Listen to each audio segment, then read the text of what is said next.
जब रोहन का दोस्त अनिकेत उसका फोन उठाकर आखिरी रिकॉर्डिंग देखता है तो उसमें एक नया दृश्य उभर आता है।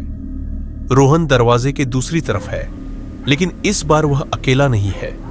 वहां कई और परछाइयां खड़ी है, धीरे धीरे उसकी ओर बढ़ती हुई।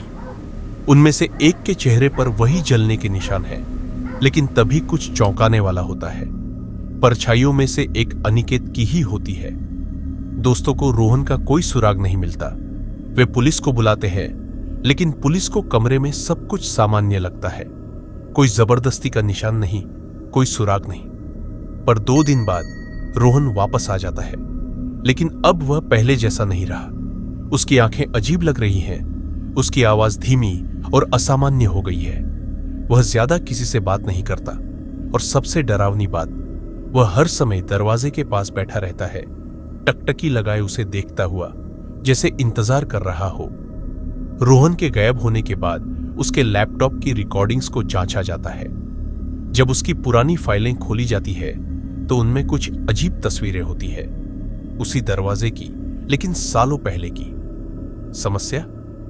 रोहन का कहना था कि उसने इसे पहली बार अपने सपनों में देखा था, लेकिन तस्वीरें तो हकीकत में मौजूद थी। माया, जो रोहन की सबसे करीबी दोस्त थी, जब अनिकेत के साथ दरवाजे की रिकॉर्डिंग देख रही होती है तो अचानक कुछ महसूस करती है, जैसे कोई उसे देख रहा हो। वह डरकर पीछे मुड़ती है, लेकिन वहां कोई नहीं।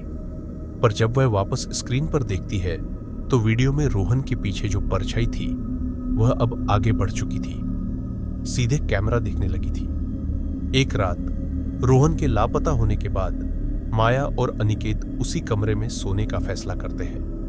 वे सुरक्षा के लिए दरवाजा बंद करके सोते हैं, लेकिन आधी रात को जब अनिकेत की नींद खुलती है तो देखता है कि दरवाजा फिर से खुला हुआ है। बात सिर्फ इतनी नहीं थी, दरवाजे की चौखट पर कोई खड़ा था, रोहन। लेकिन उसका चेहरा अंधेरे में था और वह बस वहां खड़ा था, हिल भी नहीं रहा था।